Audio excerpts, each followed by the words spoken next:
You are looking for the evidence of the baby where Papa don't bless. Look no further, look at me rather. Evidence, it full everywhere. Evidence, full everywhere. Testimonies, they everywhere. Oh my God, now you do this one.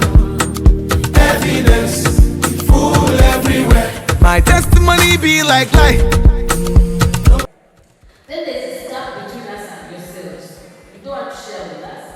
When we say let's go out together, you don't come with us. I have talked with my friends. Then I say, let me come with you. And we also hang together because how many don't it's okay. So kind of abandon that clothes. Why would I stop you from going out to meet your friends? Ask yourself. So as a VIP, because you're a very important person, we give you protection and we are your lead cars. We are your lead cars. If a bullet comes, it should shoot me first. Let me tell you the truth. These boys that are experimenting on you, even when you say, it's nothing serious, I was just trying out, even if the relationship lasts for 2 weeks, they take something from you, whether you like it or not. Now, right now the world is going to tell you it's very hard to keep yourself, but later on you will wish you kept yourself. Because it is a matter of principle. Everything, what goes around, comes around. It may not come to you, it may not even come to your sister, but believe me, what you sow. A child has got bad grades, and you know that there's another child that has very good grades. And as a parent, you're like, why don't you like this one? Why do you like this? Why don't you do, like, it's very demeaning. You start feeling like, I'm not good enough. Or my mom is not proud of me. She'd rather have her as her daughter instead. Go back 20, 30 years ago, we didn't really have such problems because, well, the parents will always be home. Your parent will not be home, say, like, one day in a year, the rest of the days he is there. So now, in a generation where you only see your parents at Christmas, Easter, and get like a birthday message. In fact, my papa God did not fail me. Cause my testimonies not the finish, oh. All my worries don't finish, oh. Plenty evidence there. When you look at my life, you go see. The blessings is there or the beat. I know if it explain all the good things. I go praise the Lord till infinity. Cause my testimonies not the finish, oh. All my worries don't finish, oh. Plenty evidence there. If you are looking for the evidence of the baby where Papa don't bless, look no further, look at me rather. Evidence, just look at me. Full everywhere. Evidence, full everywhere. Testimonies, they everywhere. Oh my God, I'm a testimony of your faithfulness. I'm a testimony of your faithfulness. Evidence, full everywhere. Evidence, full everywhere. Testimonies, they everywhere. Oh my God, now you do this one. Evidence, full everywhere. Evidence, full everywhere. Testimonies, they everywhere. Oh my God, now you do this one. Evidence, full everywhere. We are going to start. Stand to your neighbor and tell them, neighbor. Neighbor. Again, neighbor. For real, neighbor. You are welcome. The Maiden Parenteen Gathering 2025. Let me tell you something, guys. We are actually making history. You know why? What we are doing today, apart from changing the lives of so many people, it has never been done in this building, I can assure you. So yes, you should clap for yourselves. We have children, I don't know, in some places they've had parents, but this has not happened before. So every time you see a camera pass on it, smile, because we need to record this for history.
basically the relationship between the two and what is the best.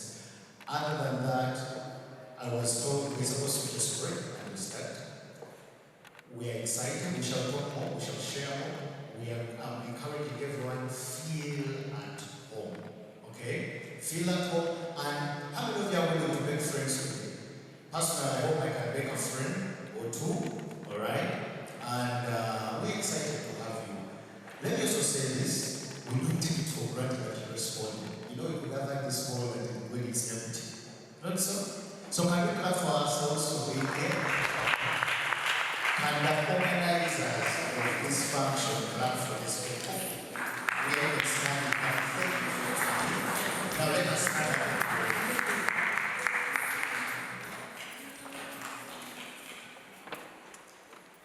Can we have ourselves in prayer?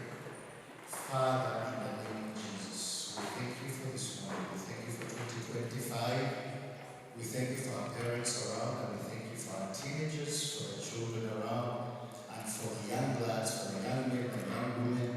Heavenly Father, we invite your presence. May you guide us. May you be the majority in this place. And we pray that none of us will waste their time here. All of us will go away having been impacted and having learned something. Thank you, Lord, and we pray for the relationships between the parents and the teenagers and the children, that it will be much better, and also the other way around. Thank you, Lord. In Jesus' name we pray to you. Amen.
Thank you. You may take your seats. Being Makerere, I'm used to hearing we build for the future, the great Makerere, Great Britain mighty, the world's around me, Great Britain mighty, the prince beside me, Great Britain mighty, the world's around me, Great Britain mighty, the prince beside me. Because if I had the rest of the words, 𝒓𝒆𝒄 Monday I have to. So you're welcome once again. So we are going to get right into our program. People kept asking me, are we just going to sit here and listen to people telling us things, or are we also going to participate? Tell your neighbor, today everybody is going to say something. Everybody is going to say something. So, how many of us are below 10 years? Put up your hand if you're below 10 years. If you're 10 years and below, put up your hand.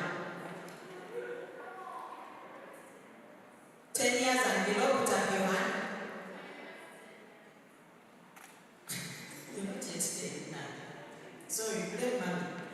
If you're 12 years and below, put up your hand. Now we took to an Indian, sorry.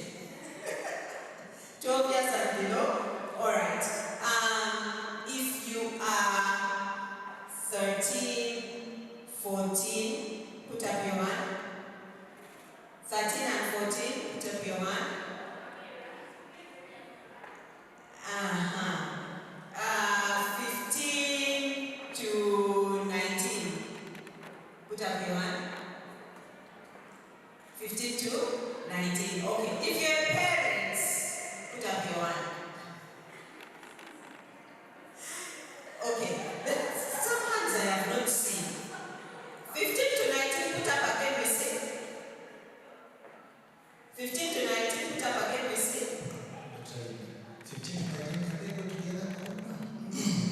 15 to 19, come with me. 15 to 19 years, come with me. So we are getting into groups and we are going to have fast, interesting discussions. So we find a way to face each other, but from here. And when you wait for us to sort ourselves, say hello to each other, bond very, very quickly. I know it's not time for this age to bond. And also choose a group leader. While they are voting you group leader, voting for you without logistics, know that you are going to make a presentation on behalf of your group later. Okay? So guys, don't sit so far away from each other. In fact, you'll even end up standing and being in some kind of circle because you're going to discuss. So sit as close to each other as possible. 14 and 13, come with me. Each here. Yes, and also choose a group representative. Hello. And then the parents are going to be here.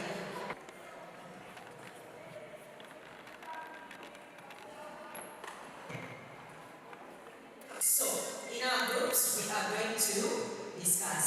I'm going to give each group a couple of questions. In the meantime, please get to know each other, find a way to face each other. These chairs don't stand, you will bear with us. But we are creative. Uganda is not going to China to move forward. So I'm sure you will find a way, and we shall form some kind of group. And I'm going to come back with a question, but in the meantime, just choose your member of parliament, choose your representative. Coach Purity will be with the parents around their bedroom time. I will be with the 12 years to 14 and young adults.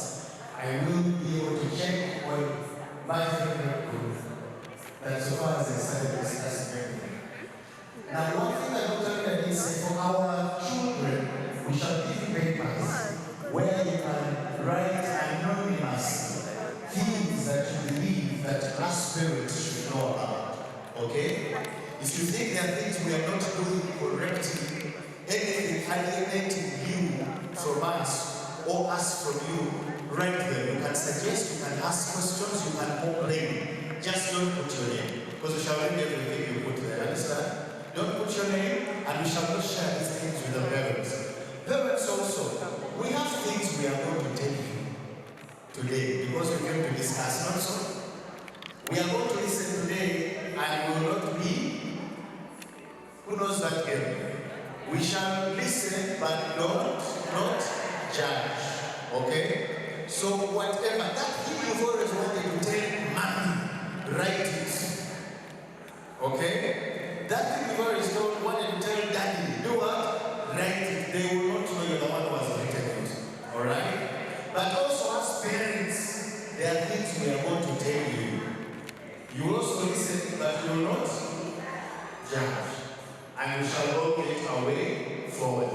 And she is going to say hello, and we are, at some point, we are going to whatever it is that you people say, and you are very welcome.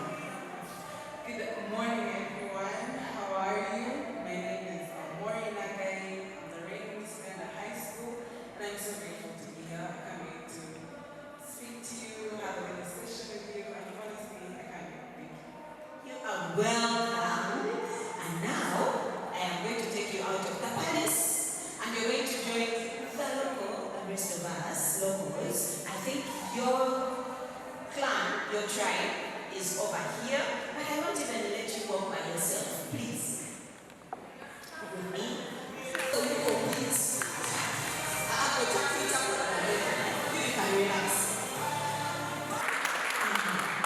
This is the principal of the College of Humanities, and he has graciously accepted to greet us and to welcome us to 𝒂𝒉 University. Professor 𝒉𝒐, thank you so much. Thank you very much, Dr. Linda Makalawa, our dear parents, our children, the teenagers who are here, 𝒂𝒉𝒕𝒂𝒊𝒐𝒏𝒂𝒍, and I'm substantively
speak to us about your concerns.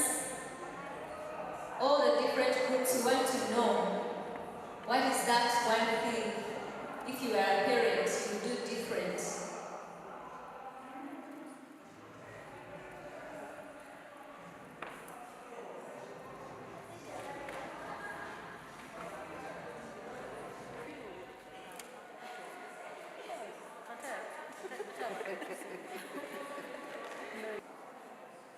Please let everyone participate.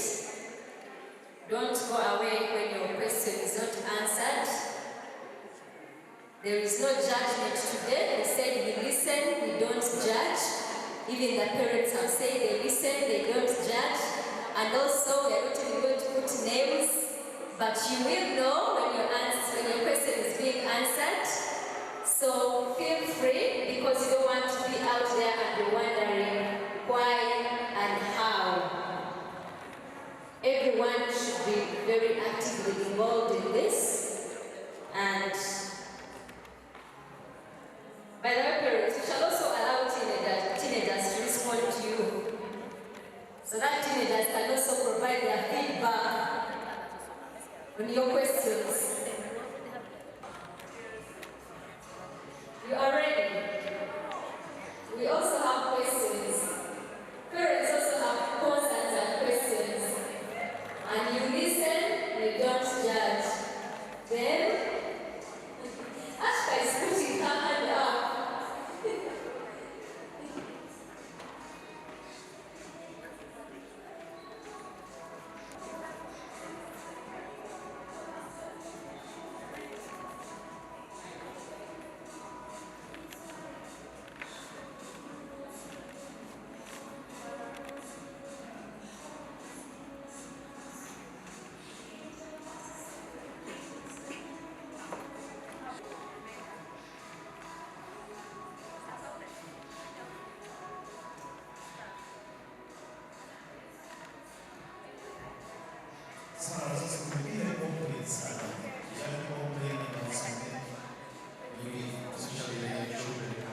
So I can also address with the reason why what happens is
So friends, our time is fast spent. We are going to start our presentations.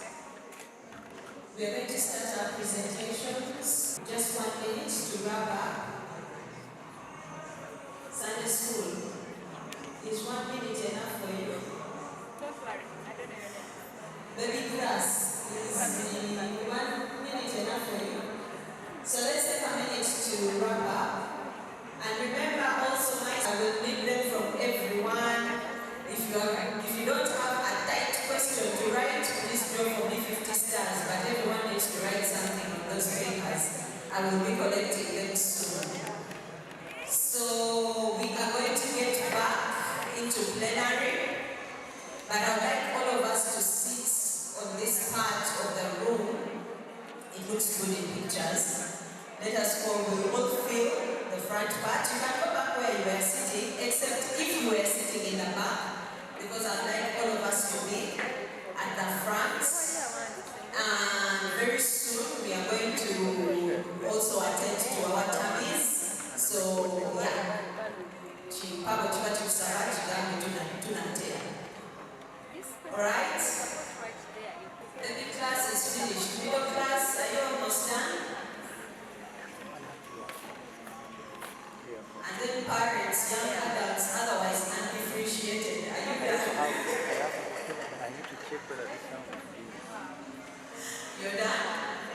Alright.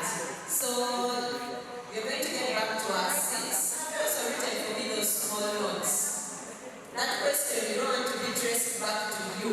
If you have not written, draw for me 50 stars, but make sure you write something on that paper. Have you finished? Okay, let's go back to our seats and prepare to listen to the presentation. Let's go back to our seats and prepare to listen to the presentations. I have no idea why I keep moving, yet, you know, I feel like if I come near you, you will take me more serious, but I know you're here with me. So let's get back to our seats. Except the ones who are sitting in the back. I'd like all of us to sit that side. It was hard to get you to bond, now it's difficult to get. Or you can go and sit wherever, except I'd like all of us to sit in the front. The secret questions, I am going to collect them in a short while. I'm going to collect them very soon.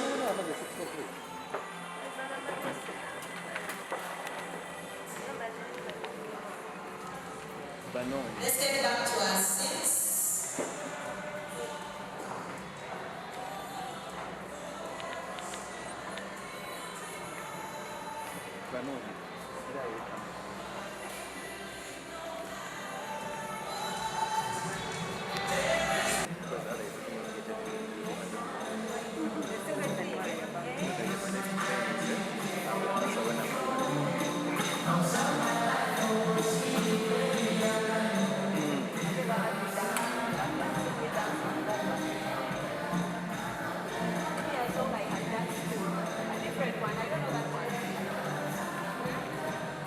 Could we come back to our seats?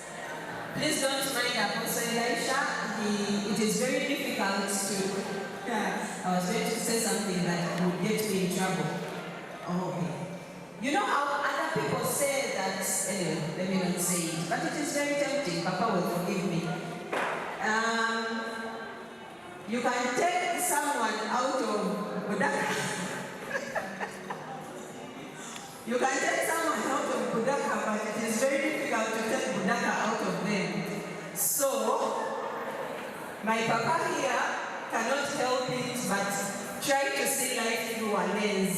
So you will bear with him. He's not really paying a lot of attention, but he must see things through the lens. But yes, he will also be answering questions. Would you like to give them to me?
This academic hill, and you will also graduate, or you will also sit in this room, and they will be praising you for the good things that you have done. Presidents in Africa and in East Africa have stood on this very stage, and they've made history. But we are also making history today, right? We are also making history today. It's not going to be the last time.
Each and every one of you is a good thing God has done for me today. Tell your neighbor, there's a good thing God has done for your family today. Now this is my daughter Elsa. You're so moving. I say there.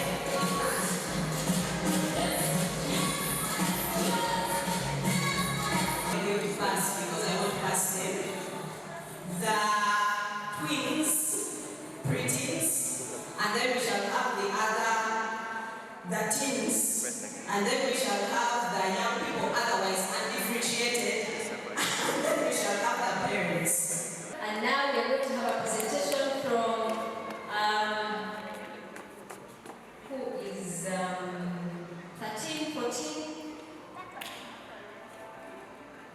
who is representing us from that team? Yes.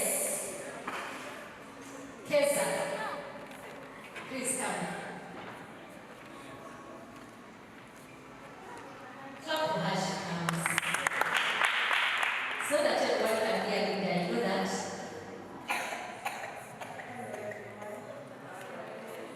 My name is Keza and I'm going to be representing my group and the things.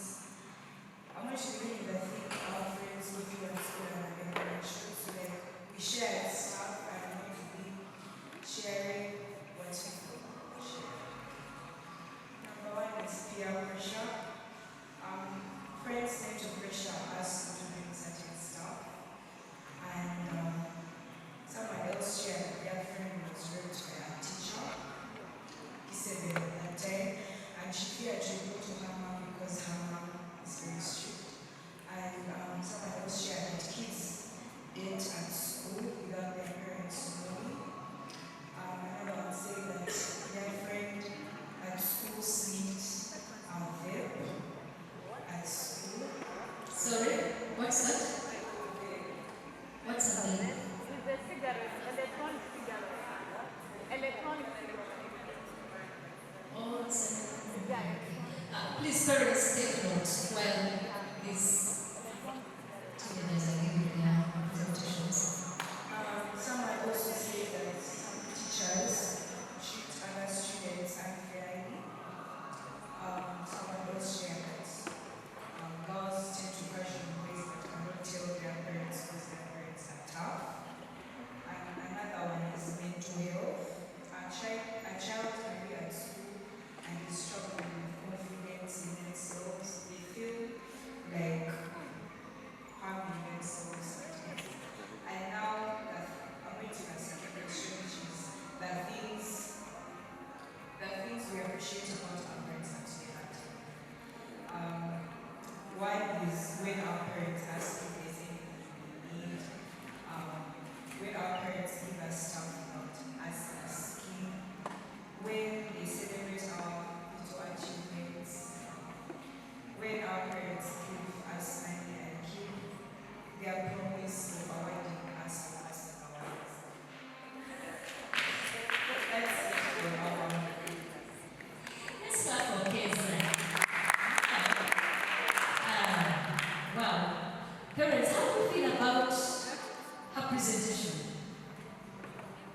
Were we all attentive parents? That is 13, 14.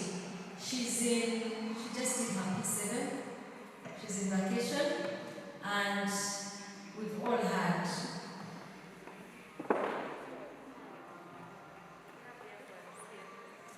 But yes, she said a friend was raped by a teacher at school, and she feared to report to her mom because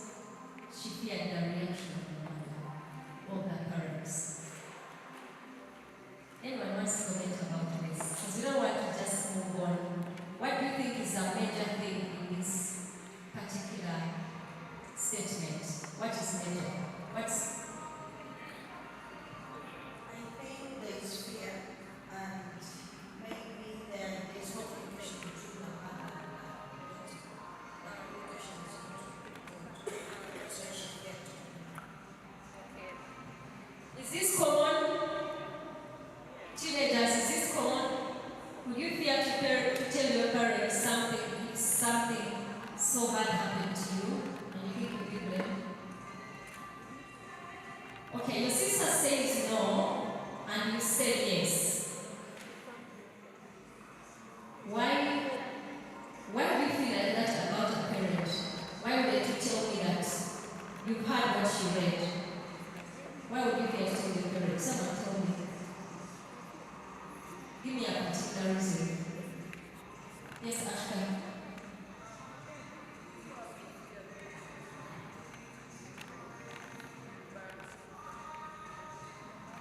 I'm not hurt. I think I need to come to you. We are all taking notes.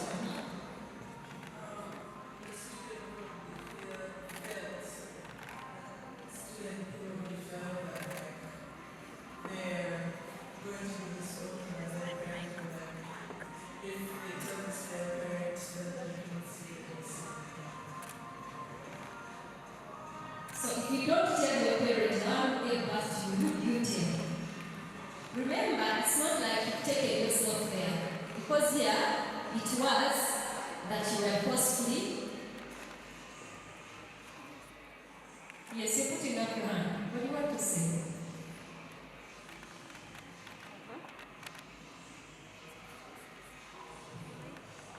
As for me, I think what the teacher did wasn't right, but then still, if it was me, like putting myself in the girl's shoes, if it was me, probably, even though my communication with my parents is low, that is, I wouldn't fail to tell that to my parents because it also affects my health and it actually, let me just say, it affects me mentally and physically and emotionally as well. So, as for me, I wouldn't fail to tell my parents that. All right. We've heard from Jen. Yes, Annie Murray wants to say something. From what I think, we live in a patriarchal society where men, I'm sorry to read this up, but where men are usually rarely in the wrong, where they're always blamed about. If you watch rape cases, usually they're like, what was the girl wearing, and maybe the girl felt like, oh, this is my fault. Maybe she felt like her mother would feel the same way. So, honestly, that's it. So, yes, I hear you. So what do you think should be a solution to that? Obviously, we have to, as women, we have power in our hands. We're able to fight back, and we're able to use our voices and scream and shout and say, you did this. It doesn't only have to be your mom. You don't only have to be your mom. You're in school, you're the head teacher, you have your friends, you form a movement, and if you don't, you can tell your mom, tell your friends, tell someone who you have close to you. I think that's what. All right. I had her saying that because our society puts men above women in a certain way, so at the end of the day, you feel like even if something happened to you, they will blame me, right? That means we need to empower our girls.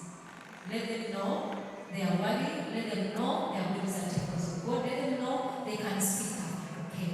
So I'm going to address everything. Just one.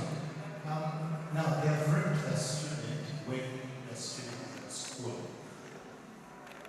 The first and foremost thing, even if you're close to your parents, even if you're close to your father, your mother, or even if you're not, where has the action happened? School.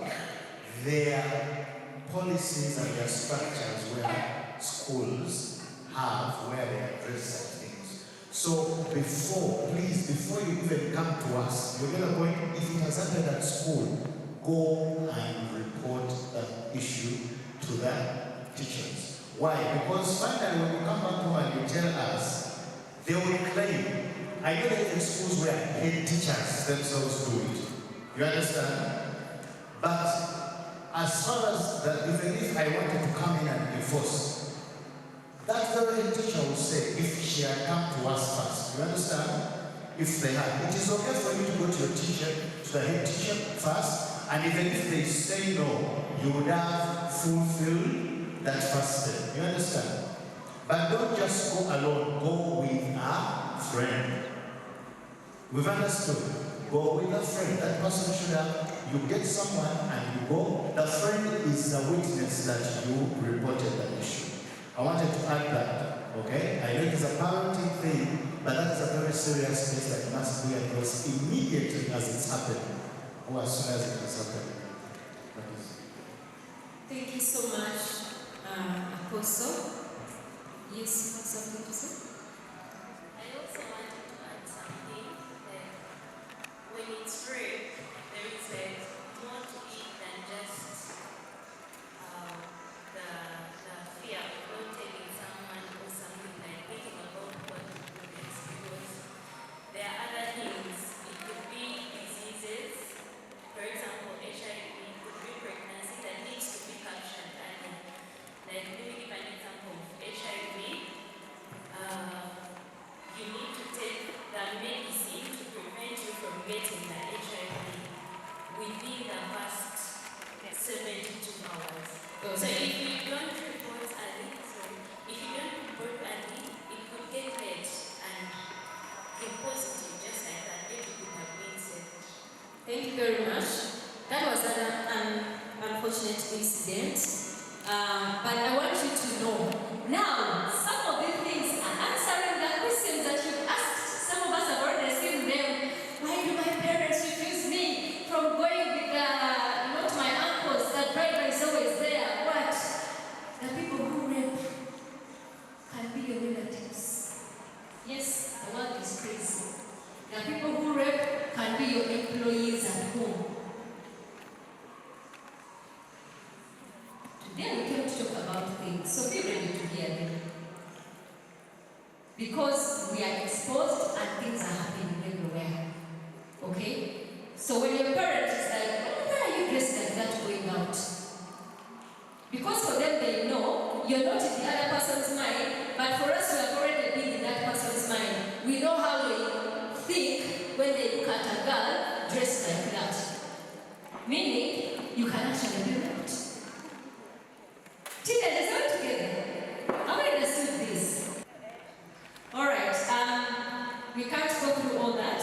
Let's go to the next group. The last, not the young adults, 15 to 19. Please, your representative can come through and do the presentation for us. Good afternoon, ladies and gentlemen. This is the 15 to 19 group. The stuff that we go through at school and never talk about. Some of us, but we struggle with mental health and kids. Our parents would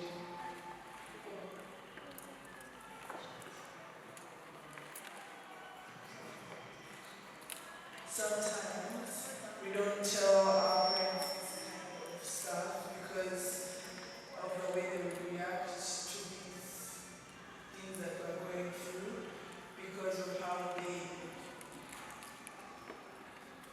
were raised and so on.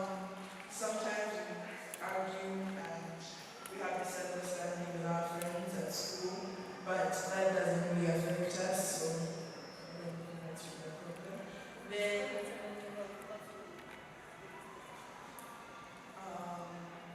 Sorry, which are the specifics when you say mental health? It's too wide. Whoever should share, you should give an example. For example, what do you feel? What do you think? Can we just get into the one share? When you say mental health, is that something you feel you want to hurt yourself? Is it that you know, what is it that you feel when you when you mention, feel free to find something for that to be?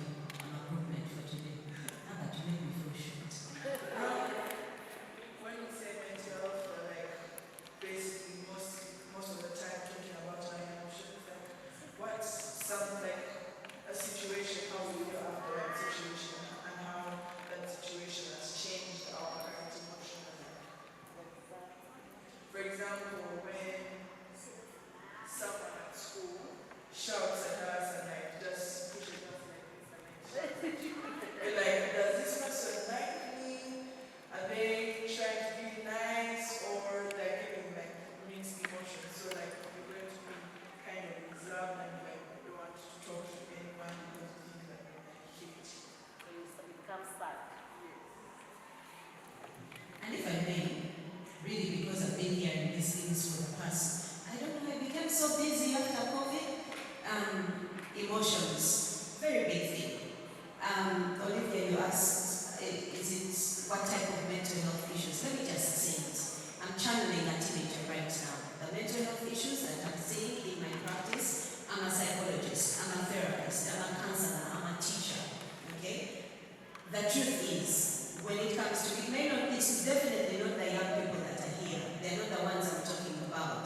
But after we came out to a lockdown, I started getting so many young people that were self-harming. Okay? And they were always coming with long sleeves because they are hiding. It's either long sleeves, not like my friend here. We're not hiding anything here. They wear long sleeves, or sometimes they wear a lot of bracelets. Yeah? And it's interesting that sometimes a child will be in the home and the parents have no idea this kid has been self-harming. So that the places that they usually cut are the wrists and the thighs. And people sometimes think that this is harmless, but the doctors will tell us there's a major vein or artery. If you cut it by accident, you may not make it to hospital. But please, I just wanted to tickle you.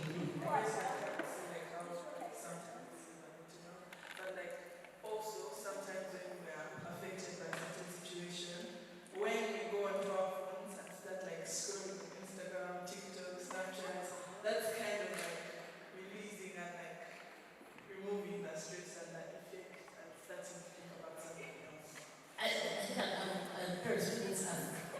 I want to know specifically, you talked about school and maybe a friend who's rejecting you.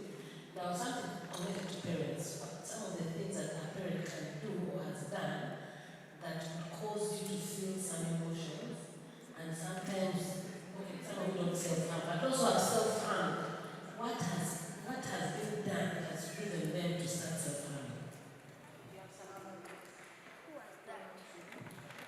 Self-harm comes about when that specific situation has tragically destroyed their mental well-being and their emotional well-being, because they feel like they want to kill themselves. They feel like the world around them doesn't accept them, basically.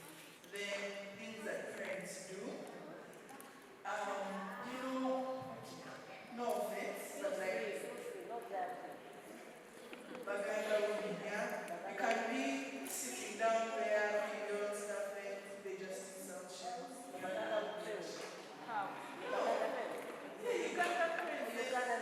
Yeah, but they insult you. For example, You know what, children, we want to be able to give this space when you've understood you and when you've understood us. So I think don't give generalized things. Be specific. Say, for example, if man is shouts at me for not washing plates and she calls me this, it makes me feel like this. One example is let's say a child has got bad grades, and you know that there's another child that has very good grades, and as a parent you're like, why don't you like this one? Why do you like this? Why don't you do it's very demeaning. You start feeling like, oh, I'm not good enough, or my mom is not proud of me, she'd rather have her as her daughter instead of me. All of that, it doesn't mean physically, so harm is not always physically, it can be mentally. Telling yourself negative things and demoralizing yourself and who you are as a person also harms. So, we didn't mean to put you on the spot. This one here is somebody else, so yeah, she gets into courtroom very easily. But let me just say something about self-harm and let me put it out there, since I know. And young people, if you want to add something to what I've said, please feel free. Yes, please come. You're going to add something. All the cases, Banange, I let me apologize in advance. All the years that I have worked with young people have taught me to say things as they are. Okay? So I don't mean to offend anybody, I don't mean to hurt anyone's feelings. I'm hoping this will help us all. Okay? All the young people that I have met that were self-harming were girls. Okay?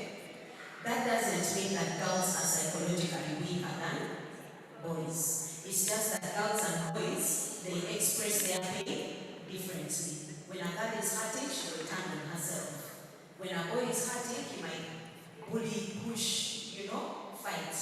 is all pain. The self-harm, why? I'll tell you, all the stories that I listened to, they all came down, whenever you scratch the surface, there was always a daddy issue. I will say that again without fear of contradiction. There was always a daddy issue. All the stories that I listened to of self-harm, whenever you would scratch the surface, there was either a missing father or a father that used to be so close to the children and they are no longer close to them. And the question that will always come up is, am I good enough? Am I worth anything? And self-harm comes because someone is feeling so much pain inside and they can't handle it. So this one girl once told me that I also don't want to cut myself, that I'm feeling so much pain, so I would rather put it somewhere I can see. When I am feeling pain here, I don't feel the pain that is inside so much, but it doesn't work. It keeps coming back. That's why self-harm keeps on going on and on. But always at the end, there are daddy issues. But that means that mothers and fathers, we all have to work hard to make sure that our issues do not go down to, or we find a way. There is always a way. These young people will tell you, later they will tell you, and I'm just going to scratch now, you've never had a disagreement, and they don't come and tell me. Even when you think they are not listening. We are discussing these things in my therapy room. Please, go ahead. I don't think self-harm has to do with cutting oneself. Self-harm can be anything. A bad habit, something you do. So even doing drugs can be self-harm. It doesn't have to subjectively be that I'm a girl, so I'm going to cut myself. I'm a boy, I'm stressed. I have my own academic work. Things are not going well at home financially. I'll resort to doing drugs because that's what's going to make me happy. That's self-harm. So in terms of saying that, oh, we need to solve issues, what, self-harm, also in the way of saying that sometimes your parents come out and tell you that we're going to be like this person. Also as individuals, you have to come up and be like, why am I getting to be like this person? Maybe there's something wrong about me. So sometimes I feel like it's a two-way street. We have to understand ourselves, understand our parents, and our parents understand us. Because you can't tell me that you're saying that I'm performing badly, because in the new curriculum there is GG, or stuff like that, it's complicated, and there's someone else excelling, but you want your parents to go back and tell you, I made that, you're okay, what? There is something wrong with you. And you have to actually come up, because it's really hard to actually be an individual and say that, there's something wrong with myself, and maybe I have to fix myself in certain type of way. And not always just lash out and say, you don't understand me, what? Yeah, those things happen, and everyone does self-harm. It may not be cutting, maybe drugs, maybe alcohol, maybe a bad habit, it may be social media. And I'm saying that you go to social media and you scroll and you do those things actually don't help. Because you're just avoiding it. When you're postponing it, you're just saying that, oh, we go to Instagram and Snapchat and it's going to give me peace and I'm going to feel nice, but it has something that's going to come up, something again will happen, you still perform by you not put in the effort, you end up resorting to the distraction. So I feel like you need to find the root cause of the problem. Sometimes you yell and you do what, and sometimes also you guys can be a bit too hard, but you need to understand each other and ourselves. And also the point of rep is so big, and I didn't want to put it there because it's really a girl thing. You never really understand what they go through as individuals, particularly like boys, like sexually, like they feel like there is a way the girls make it difficult for us. Like they don't understand us, like as people. Not saying that we need to be understood, there is no understanding for rep, but obviously if there is a certain age you reach and you're a boy and the conversation within the clique is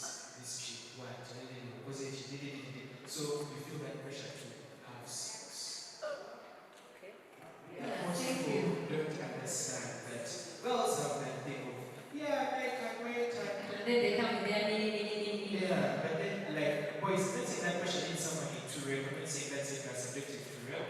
But I'm just saying that, like you as an individual, someone, like, you feel pressure, like, everyone has pressure, where they are even girls, like, where they are, they can be in their social circles, and everyone has lost their virginities, but then it's been worse for boys, because a girl can be like, nah, I'm keeping myself, but you can't keep yourself when you're happy. Boy, you can't keep yourself. You can't.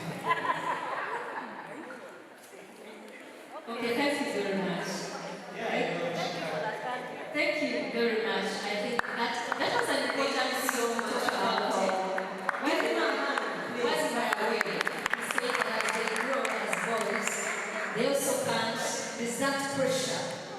There is a boy here. Your clique is talking about sex, and then there are all these girls throwing themselves around you, and so it's not entirely just what we think.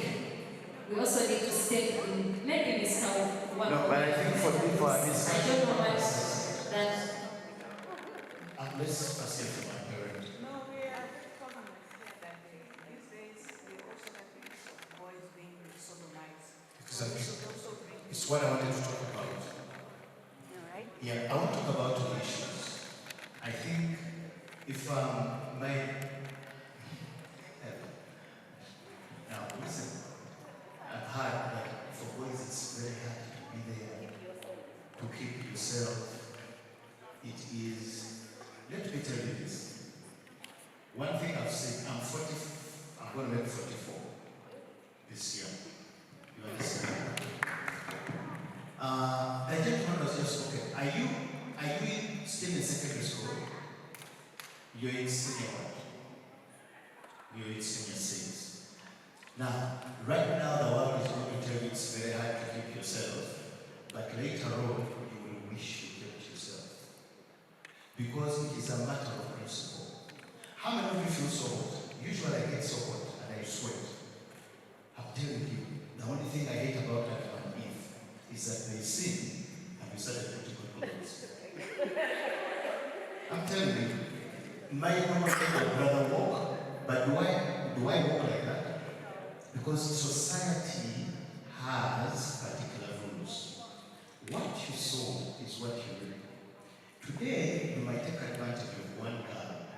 In future, you want to have daughters. Everything, what goes around, comes around. It may not come to you, it may not even come to your sister, but believe me, what you sow. Because you do not tell me that society will tell you that for a girl, for girls, they tell themselves they're keeping themselves virgins. So what yet for us, no. You want, I remember when I saw the dining hall, they would give me food that was quite a little. I would have rather decided to and take. You get my point. Now, at such an age, I would understand. And you know why? Because what we feed ourselves with, the appetite, sorry to go. Our TikToks, we say our TikToks these days. Everything on social media is about sex, sex, sex. You understand? But at the end of the day, boys, now that we are all youth here and teenagers, you know how you wake up? And you've woken up and there's what they call the morning wood. The morning wood is when you wake up as a human being, as a boy, someone, Dr. They were in charge of that. Now, is when you actually, your trousers can't fit. Now, you go and look for, in that house of yours, which people are there, your sisters. Not so. How come you do not? So what causes you not to go there? So you're telling me when you're out there now, the fact that those ones you don't know now, you can impose yourself. Girls actually, they are more sexually advanced than men, if you need to know. I know that is a little bit shocking to guys. I got to know this in my senior one, I was first angry for a full year. How many of you have ever had your ear issue? How many of you have had an ear issue? No, we need to talk about. How many of you put down your ears ever issue? Put down your ears ever issue. Now, what did you use? Use the finger? What felt more better? Was it the finger or the ear? I like being practical, that's a metaphor. What was shaking? you're going to feel like for us guys, we are, but it is not that. In fact, we just follow. You see? So at the end of the day, we need to exercise. But then my parent talked about sodomy. We have dealt with mayhem. In fact, you guys are children. One time, a coach called me, I don't tell him, and you know, a parent of him had been raped by his office mates. Because these days there is a need of, especially the �LGBT movement. People are funded, you understand? And for you to get that money each month, you must prove that there's someone you're with. And that's what happened to that gentleman. He's a father, a husband, and he couldn't handle it. So someone talked about also boys are raped. Other people are complaining that every time they start to talk to their parents, the parents come in and tell them, this is what you listen to me. This is what you're supposed to be feeling. This is what you're supposed to be. This is, are you what you're saying? No, you don't mind those things, and things are always put under the carpet. Now, unfortunately, and without realizing, we might end up doing the same thing today. I really want this team to finish presenting there, but I'm giving him a chance because he's also a young person. And I want that team to also finish presenting so that I can feed you people. Me, I'm dying to feed you. So, good afternoon, everyone. So, a major issue that I kind of thought about is when we were discussing the issue of students kind of veering off the moral path that they were given as children, the statement of, in quotes, kids of these days came to my mind. This statement is kind of used a lot by, okay, not by parents, but their peers, their age. I'm kind of trying to point out how that statement is wrong since let's just say it honestly. Our generation didn't grow up the way you guys did. It's your parents who kind of had that whole, say, maybe like 100-year period of how children are supposed to be raised. It changed in the generation that is immediately before ours, the millennials. The people who have the 9-to-5 working jobs, the people who come home with what's it called, junk food, the people who kind of have this implication in their children that to be successful, you must go through school, you must pass, you must go to university, you must follow such and such. That kind of path is what has brought up this generation, the whole Gen Z thing with the children being looked at as abominations, yet sincerely. The children are just following what the situation has put upon them. Namely, parents being at work, parents not really teaching them these traditional things of, say, harvesting, stuff like that. I'm not saying that you can do it. I'm not saying that you can teach us that stuff, but it's kind of like a change of pace of how life has been. And I know that most parents, although they are trying to accept their children like that, kind of don't really feel happy since the way how they grew up, they don't really see their children growing up like that. You see your child on a phone all day long, they wonder why. It's because we weren't brought up the way you were, weren't given tasks that stretch us a whole day, say like digging a plot of land from, say, St. Francis up to here. We weren't given such things. So, just that. So, to be honest, I'm not really going to say that these things are issues that are really affecting us. It's issues that are meant to happen due to a change of the pace of life. Go back 20, 30 years ago, we didn't really have such problems because, well, the parents will always be home. Your parent will not be home, say, one day in a year, the rest of the days he is there. So now, in a generation where you only see your parents at Christmas, Easter, and get like a birthday message, yeah, what do you really expect to happen? We're going to find that people are there when our parents are not. We're going to find that people will pay us the attention that they cannot pay us. That's why you just find yourself texting random people instead of being there with your parent and be like, hey, what's up?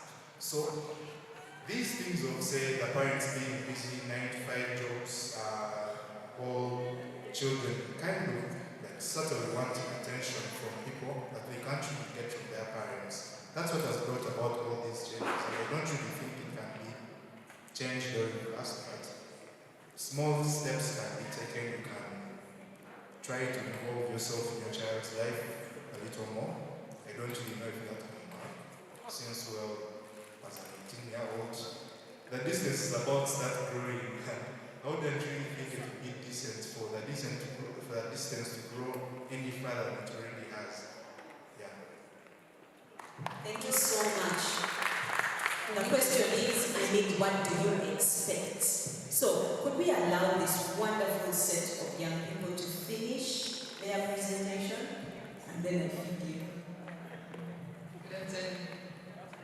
So on a lighter note, our person number 2 was things our friends do and we see we can appreciate, but we will not tell them because they'll much of our language feel on us.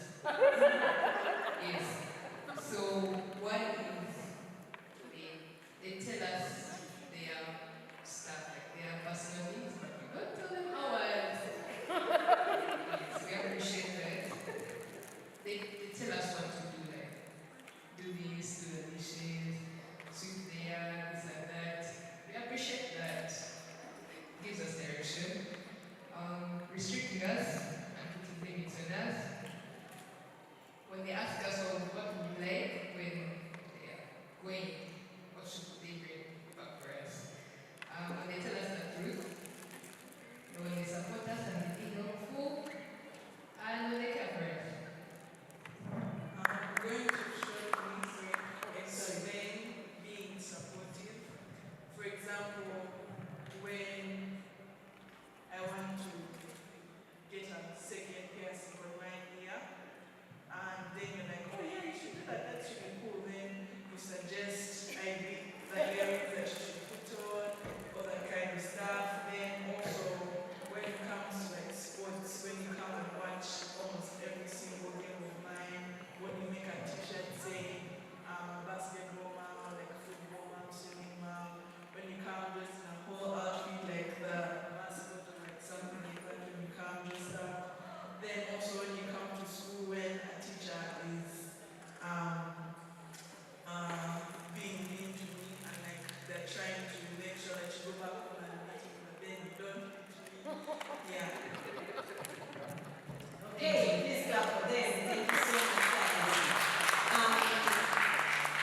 Could I have the rest of the team that is helping? While I make these comments, I want you to pass around the snacks. I would like first to have a working snack break, but that may not be so healthy. So I'm going to give us 10 minutes to just stand and stretch. Because sometimes these things, they get really, really heavy. And yet I really want to hear from everyone. So first get your snack and drink and soda, and then you can stretch. Eat the flow, from my head they flow. No be wash, oh, if you check them, you gon' know. Blessings show from my head out to my toes. No be joke, oh, even for my face, they show. I know if you count, I know if you count, oh. The blessings of God upon me life, oh. See as my life is a balance, oh. Now the grace of the Lord taking me high, oh. No be fantasy, your love is my reality. The anointing they break it, the yoke all of them they believe. Say my God do the poor. The way you pamper me steady, you surprising me constantly, oh. Boosting my energy, oh. This your love no be fallacy, oh. Even the blank can see, oh. Waiting you do for me, oh. Need a flow, I for my head, a flow. Don't be wash, oh. If you check on you gon' know. Blessings strong from my head down to my toes. Don't be joke, oh. Even for my face, it show. The oil flowing steady. Come at the boy from trenches. He lost if you back my blessings. I thank God, so I'm never stressing, no.